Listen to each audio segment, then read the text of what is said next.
ओम नमो भगवते वासुदेवाय। ओम श्री नारायणाय। मित्रों नमस्कार, मैं हूं पंडित कैलाश चंद्र जोशी और आप देख रहे हैं मेरा यूट्यूब चैनल संस्कृत विशेष। मित्रों आज मैं बात करने जा रहा हूं संभल में होगा भगवान कल्कि का अवतार। यह संभल कहाँ है यह पहले आपको बताता हूं।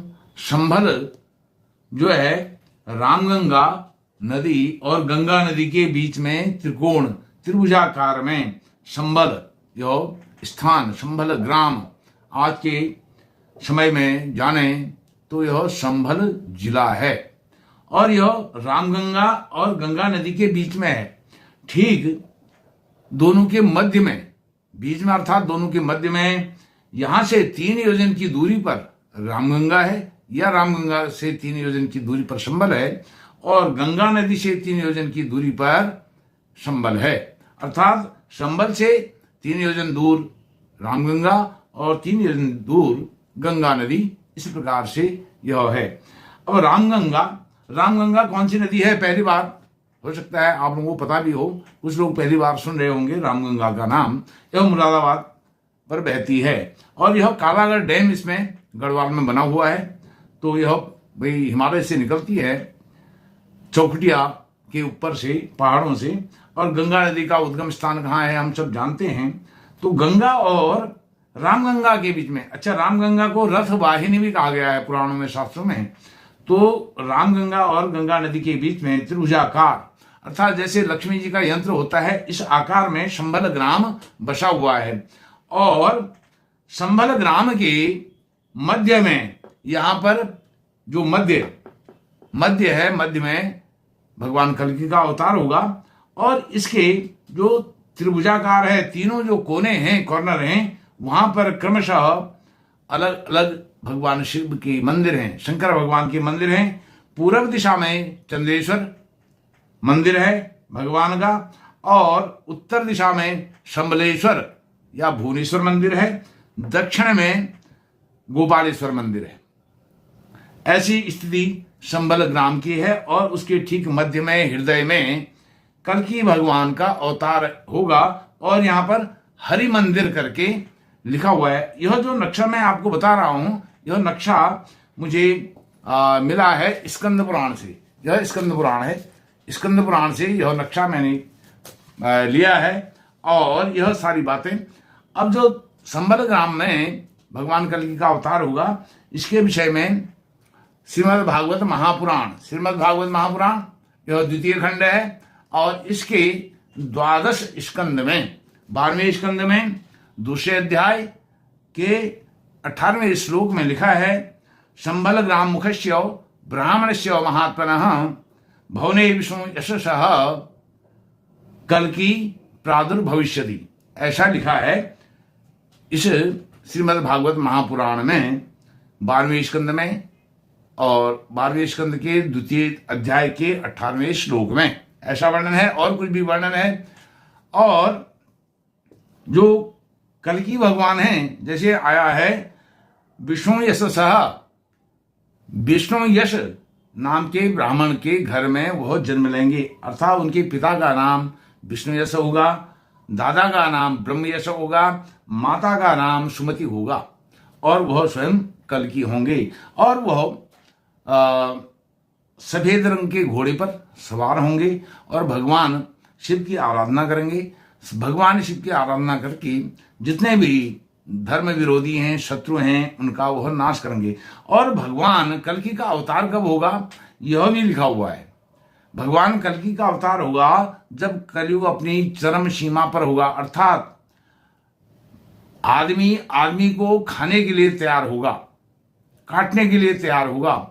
कोई एक दूसरे को देख नहीं सकेगा। अधर्म, अन्याय, असहिष्णुता अपने चरम सीमा पर होगी, खलबली होगी, एक दूसरे के खून के प्यासे लोग हो जाएंगे। ऐसे अवसर पर जब कलयुग का अंत होगा, अंत के समय में, अंतिम चरण में वह होगा। अभी जो है कलयुग का आरंभ मात्र हुआ है। 5125 वर्ष कलयुग को बीते हैं और कलयुग की जो संपूर्ण आयु है वह 4,32,000 वर्ष है। 4,32,000 वर्षों में से 5125 वर्ष व्यतीत हुए हैं, जबकि शेष वर्ष जो हैं 4,26,875 वर्ष शेष हैं। तो लगभग 4,26,000 वर्षों के बाद भगवान कल्कि का अवतार होगा। और भगवान जब कल्कि का अवतार होगा तो फिर सतयुग का आरंभ होगा। अब सतयुग का आरंभ कब होता है वह भी मैं आपको बता देता हूं, क्योंकि मैं ज्योतिष का एक सामान्य छात्र होने के कारण वह भी आपको बताता हूं।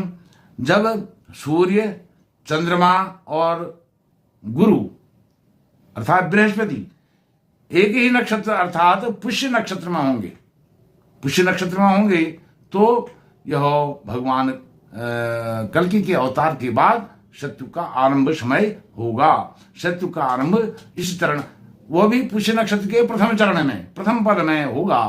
कौन? सूर्य, चंद्र और गुरु। जब यह तीनों ग्रह पुष्य नक्षत्र के प्रथम पद में होंगे तो सतयुग का आरंभ होगा। अब देखिए, जब त्रेता युग का अंतिम समय था तब भगवान राम आए, तो फिर त्रेता के बाद द्वापर आया। द्वापर के अंतिम समय में, अंतिम चरण में, अंतिम काल में, जब परीक्षित का जन्म होने वाला था उससे पहले अर्थात महाभारत काल से पहले भगवान कृष्ण आए और द्वापर का अंत हुआ, कलयुग आया। अब कलयुग के अंत में कल्कि आएंगे और फिर सतयुग आएगा। इस तरह से यह मैंने एक आपको बताया। भगवान कल्कि का जो अवतार होगा संबल में होगा भगवान कल्कि अवतार, और यह जो है इस प्रकार से त्रिभुजाकार है। यदि आप कभी मुरादाबाद गए हों, कहीं से भी गए हों और मुरादाबाद दिल्ली को आए हों या दिल्ली से मुरादाबाद को गए हों, तो यह मुरादाबाद और गंगा नदी, गढ़गंगा के बीच में यह संभल ग्राम पड़ता है। इधर कहीं अमरोहा है और इधर गजरौला पड़ता है, गजरौला को यह स्पर्श करता है। इधर चंदौसी आ जाता है, इधर मुरादाबाद आ जाता है। मुरादाबाद के किनारे पे ही, मुरादाबाद रामगंगा के किनारे पर ही बसा हुआ है, और इधर गंगा है, गढ़गंगा। इधर गंगा के इर्द गिर्द बहुत सारे गांव बसे हुए हैं। जो आतताई थे, आतताइयों ने इस संभल ग्राम की जो संस्कृति थी, सभ्यता थी, उसको नष्ट भ्रष्ट किया।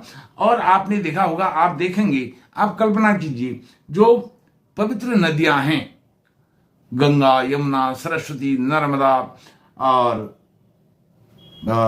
जो भी पवित्र नदियां हैं, अयोध्या में सरयू है, तो यहाँ पर जो भी हमारे धार्मिक स्थान थे, मंदिर थे, मठ थे, क्योंकि गंगा, यमुना, सरस्वती जो महनीय नदियां हैं, उनके किनारों पर ही, उनके आसपास ही हमारे परम तीर्थ हैं, पुण्य तीर्थ हैं, पुण्य क्षेत्र हैं, तो उन पर ही उन्होंने हमला किया।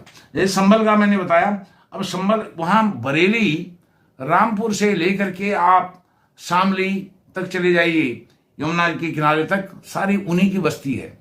तो अर्थात कहने का मतलब यह है, रामगंगा के किनारे, गंगा नदी के किनारे आप देख लीजिए, बहुत लंबे, वहां गंगा सागर तक, आप हरिद्वार से लेकर के गंगा सागर तक देखेंगे, सब उन्हीं लोगों की बस्तियां हैं जो अपने पूर्वज मानते हैं। आतताइयों को जो अपना पूर्वज मानते हैं, उनकी ही यह सब बस्तियां आज बनी हुई हैं। और हिंदू सनातनी यहां अब नहीं के बराबर, नगण्य है।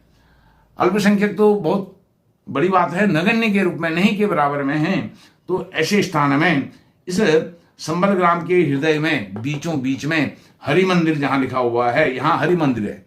और यह आपका चंद्रेश्वर मंदिर है, यहां पर आपका सम्बलेश्वर या भुवनेश्वर मंदिर है, और यहां पर गोपालेश्वर मंदिर है। इस प्रकार से यह है। मैंने आपको बताया रामगंगा, गंगा नदी, संभल ग्राम, सम्बलेश्वर, और इसमें जो है यहां पर मनुश्री भी लिखा हुआ है, नक्शे में मनुश्री, हरि मंदिर मनुश्री, अर्थात यह भगवान मनु ने इसको बनाया है, ऐसा इसमें दिया हुआ है। और आज के समय में परिप्रेक्ष्य में आपको बताऊं तो इसका जो पूर्व और दक्षिण का भाग है, इस त्रिभुज का पूर्व दक्षिण में यहाँ हिंदू कम्युनिटी रहती है, और जो उत्तर का भाग है जहां ये मैंने आपको बताया भुवनेश्वर, समलेश्वर, यहां पर जो है मुस्लिम आबादी है आज के समय में। और यह जो है रामगंगा, गंगा नदी के बीच में, मुरादाबाद और गंगा के ठीक मध्य में, 36 किलोमीटर इधर दाएं, 36 किलोमीटर बाएं, इस प्रकार से यह बसा हुआ है।